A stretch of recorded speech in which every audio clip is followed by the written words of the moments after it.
Hey everybody, I'm Rockula, and this is Rockula Retrospective. And what we're doing here tonight is the wrap-up of Season 4 of The Walking Dead. I just did a reaction review of the season finale a couple of days ago, and now I'm just going to kind of wrap everything up here and then do predictions for Season 5. So, I left us off right about the time where Rick and them got captured, because I wanted to put a little more time into it. First of all, let's check here, because Rick goes in and he's like, hey everybody, they don't know what, they're going to be surprised who they're messing with. I forgot. They're going to feel stupid when they find out who they're messing with. So that makes me wonder, does Rick have something up his sleeve? Because, he's pretty sure that they're going to escape. I mean, first of all, he was smart enough to remember to not have too many weapons on him when he went into the camp so they wouldn't get captured with all their weapons.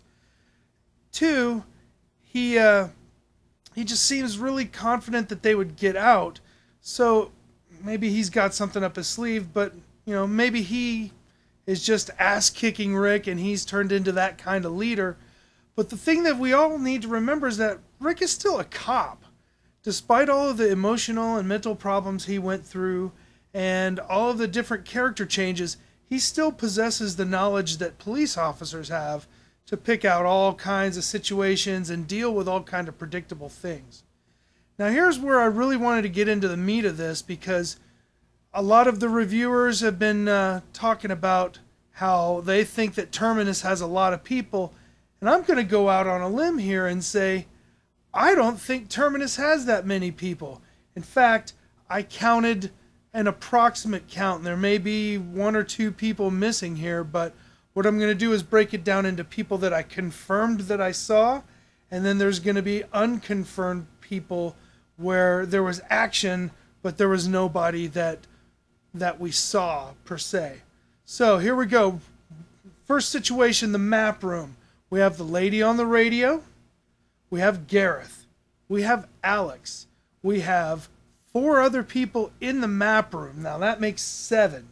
When you get to the courtyard, you got the guy wearing Glenn's riot gear. You got the poncho lady. You got the leather backpack guy. Then you got the bald guy with the gun. Now that's 11 people. When you get into the firefight, you got sniper number 1 on the roof that Rick talks to. He's in a neutral colored outfit. You got the guy with the machine gun that comes up around behind and shoots Alex when Gareth gives the hand signal. That's 13 people. Now they're being led through, and you're in the second junction here, and we have our first unconfirmed person, because that's a sniper up on the roof. We can't tell if it's sniper number 1 or sniper number 2 or whatever. So they get driven into the interior rooms. Now you have 2 more unconfirmed people, because you got the person going in to close the big rolly door, and then you have the person closing the door in the sacrifice room. So that's 3 unconfirmed people right now. Now we have a second sniper with a dark blue vest and gray sleeves. He's the 14th confirmed person. And I just want to take a quick note to note that when they get to this part, you hear radios, and then towards the end, you see that Gareth has a radio on his belt. So they've been communicating with each other that, everybody's going through the maze like they're supposed to. Plus, you'll notice that every door they get driven through has a capital A on it. At first, I thought it was just on the railroad track, but pretty much the path to that railroad car has the capital A on it. Back to the count. We're into the rail yard now. Long-haired sniper, number 15, and that turns out to be a woman because she is seen standing behind Gareth. Then you got an unidentified guy over the Rick's group's right shoulder on the roof, and I'm going to call him unconfirmed, so that's 4 unconfirmed. Those people come up at the fence. You see the initial shot, there's only 2 faces. There's one guy with a tan cap, then there's another guy with a lightly colored jacket. That's 17. And now you have an unidentified woman that could be Poncho Girl, because they have the same kind of hair, that's 5 unconfirmed. You got 2 more snipers on the roof, and on either side, one over by the rail car and one exactly opposite.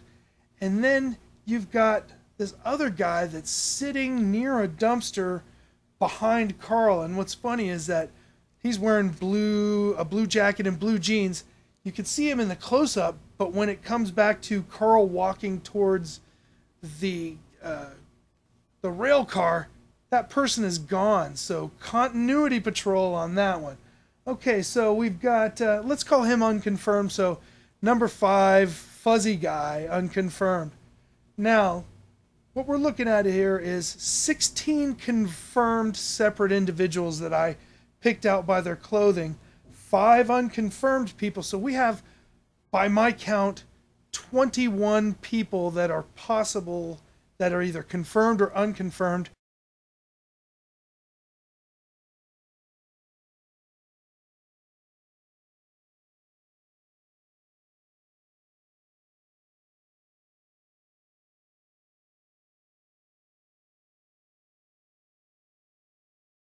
Keep in mind, too, these people have been doing this over and over, so what could have happened also is when the fighting started and they scattered, everybody could have gone to their stations and done their jobs.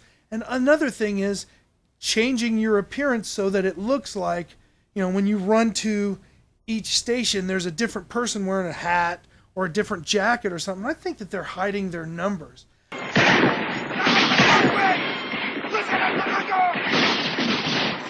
What the hell is happening around here? Top of the church! They're everywhere! They're over there too!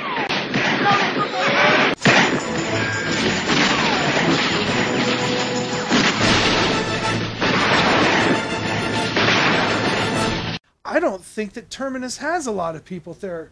I think that 21, maybe 25. You know, we'll see, and you know what happens if they rescue those people. So they're really good at hiding their numbers. They've set up Terminus like a snare trap for anybody that puts up resistance, and they've also, I bet you, they have roof-to-roof access, and they use people in a misdirection. Either they get you to lower your guns, or they misdirect you through there and think that you're getting away, and then they put you into the snare. So, that's everything in the final episode here. Now, of course, we're talking about, we've got Carol and Tyrese and the baby still out there. And I don't think that Carol is going to walk in the front door of Terminus. I think by this time we've figured out that Carol is way more cynical than most people, and she will probably make a smarter decision than Tyrese would. Tyrese probably would just walk right in, so I bet you Carol is going to do a little recon, but they're going to have to figure out what to do with the baby when that happens. And, you know, they may find Rick's group, they may see something, somebody may escape, whatever, and I think that those are going to come into play. Then we got Beth, who is still with the people from the Kidnap Factory.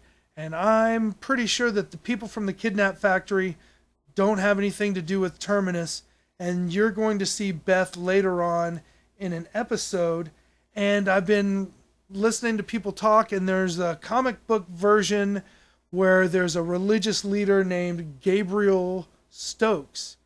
So I bet you we're going to see him with Beth later on down the line, but I don't think he's involved with Terminus. And pretty sure either Glenn or Maggie are going to die, or both of them. But, you know, everybody keeps forecasting who's going to die, but I'll tell you one thing for sure. It ain't going to be Daryl, and it ain't going to be Rick. And my final prediction is that something that I covered in this last episode 16 reaction review, and that is, I bet you at some point they're going to use the armless, jawless walkers as a tactic, whether it be using them as shields or using them to create a herd and take that herd in maybe to Terminus. You know, maybe some people escape and come back and bring a herd into Terminus, and the herd overwhelms Terminus. So that could very much happen. But yeah, that's all the predictions I really have. I'm just like most people. I don't know what's going to happen next season, and I probably don't want to know until it happens. So what's going to happen in the future? Well, first of all, I started doing this right in the middle of the season, and I just got a fire under my ass because I really wanted to start doing more reviews, and it's just turned into something that I really enjoyed. But one thing that's going to happen is I'm going to get a better camera, I'm going to get better editing facilities, I'm going to, in the next room there, I'm going to turn that into a green screen room, and I'm going to start doing more professional looking presentations, and I'm going to be more comfortable in front of the camera too. So look for something coming up on the horizon. Back in October next year, I bet you I'll have a way, way better setup. Coming up though, in April is going to be Game of Thrones. And what I'm going to end up doing with that is I'm probably going to do more of a webcast show with my friends who can't really seem to make it out here by the time I'm able to watch whatever show it is. Because this time I'm watching it on the same streaming channel. So it's usually, you know, midnight, 1 o'clock till I can see a premiere episode. So people don't really have time to come over here. So what I'll probably do is the next day do a webcam webisode type thing. But yeah, I really enjoyed communicating with all of the reviewers that I've been watching, studying how they're doing on The Walking Dead, and it looks like some of them do Game of Thrones commentary as well. So some of them I'll be staying on with, and some I'll be seeing next year in October. But I really had a great time, and I learned a lot about how to do this stuff. One of the big things that I had to learn from this is that with Game of Thrones, I probably won't be doing as much of intensive background work, and it'll be more like reactions. Probably won't do a second episode unless, you know, I find myself really inspired by it. Plus, I'm just really not interested so much in being tied down to a series that I have to be there every week at a certain time in order to watch it, and then get it up as fast as possible to get as many hits as possible. So, yeah, I like to get hits, but what the main thing that I'm doing is just trying to develop myself on this channel and put together a better product. So there's lots of new things on the horizon with Rockula Retrospective, movie reviews, music reviews, YouTube channel reviews, and I've got this new thing that I'm going to do. It's Rockula Retrospective from the drummer's perspective, where I will be reviewing a song, and then I will show you how it's played on the drums, or as close to as possible of how it's played on the drums. So there's going to be a lot of new things to see in the future here at Rockula Retrospective. I'm Rockula. Please subscribe, like, comment, do all that jazz, and I'll see you soon on Rockula Retrospective.